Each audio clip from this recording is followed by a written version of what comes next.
All right, hey everybody, we're back. Had a little phone call, so that's the one disadvantage of recording these things off my phone. But hey, it works. You know, it is what it is, man. You know, even though we are a couple of big superstars sitting right here, really can't afford this shit. You know what I'm saying? You know, so we got to use the phones. Anyway, back where we was, he was just talking about your biggest influences, what got you started.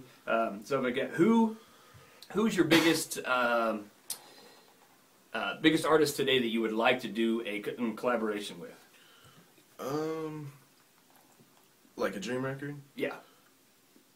Well, I mean, there's tons of artists. I guess the biggest artist I'd probably want to work with is Deceased, which is Notorious B.I.G. But if I could work with somebody who's still here today, it would probably Miley Cyrus. It would probably be.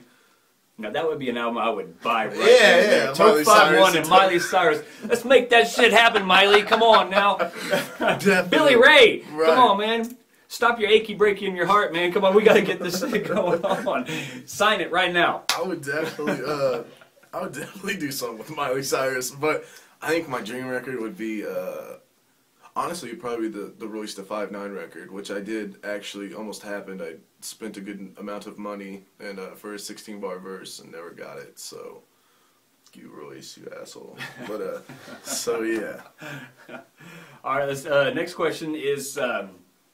Let's just stick with mainstream artists. Artists in the mainstream that you cannot stand. Well, the obvious would be Nicki Minaj. I really can't stand her, just for the simple fact that she claims... It's like, her and Lil Wayne, I would definitely say are the top two. Drake, I don't dig as much, but it's not... I think his music at least has some because he writes out of, he doesn't write out of ego, he writes out of real life events and situations, so which makes his music have some type of substance and meaning. With Lil Wayne and Nicki Minaj, it's just kind of rambling about stupid shit, whether it's money, clothes, which all rappers do, but that's kind of what I'm getting at, is all rappers do that. Right. So, and with Nicki Minaj, there's nothing wrong with making pop music, but I mean, if you're a hip-hop artist, I just hate when they try to move it over to pop so that people start to think that that's hip-hop, because it really isn't.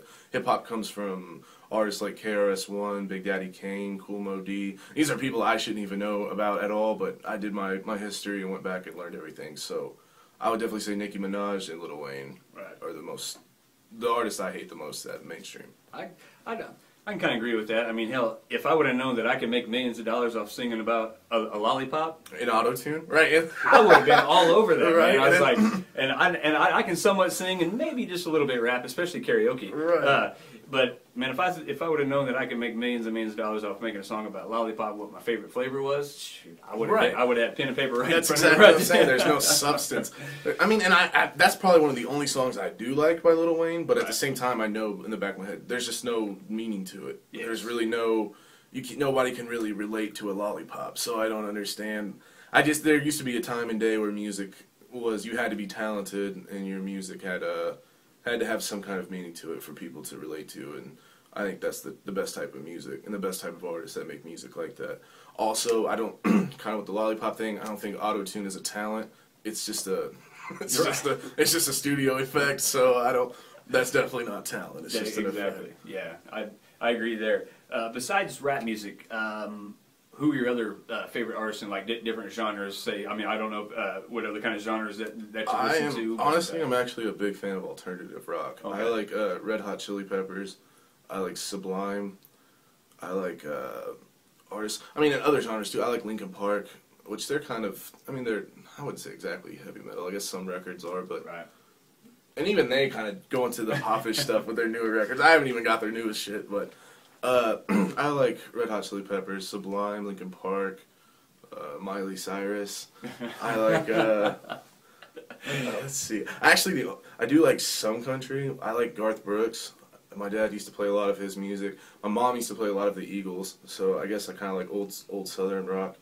Lynyrd Skynyrd's okay.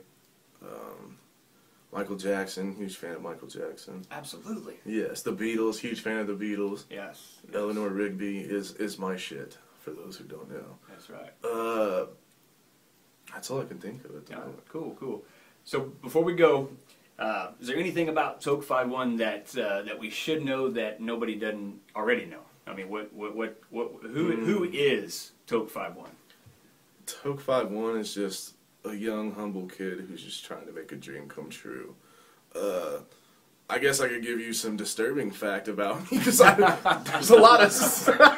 I mean, more disturbing the fact that you want to do a collaboration with Miley Cyrus. Right. I do want to work with Miley Cyrus. There's only one weird thing I could tell you, and that is that this is gonna sound really weird, but I really like the feeling of cleaning my ears with Q-tips, and I do that a lot. Like even that is fantastic. Right, even to a point where they're not dirty. I just continue to go and go and go.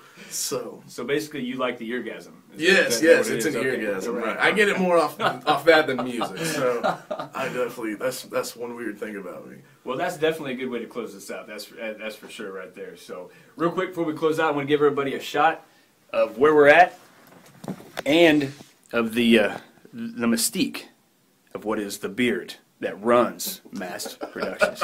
Everybody's Adam Mast right here. Hey, how's it going? For all your musical needs, give him a shout. He can hook you up. It's a great studio. Give you a shot of the studio here. All kinds of. Check it out. I mean, it's great stuff. And for a DJ, I see all these buttons and knobs and everything, and all I want to do is run crazy like a little kid in a candy store. But once again, August 25th. Look for Toke 51's record. Let's get him back in the shot one more time. Yes, go get it. It'll be on iTunes August 25th. Hard copies. We will keep you guys updated on that. But they are going to come. So right on. I'm looking forward to it. Until next time, Iceman's out. Peace.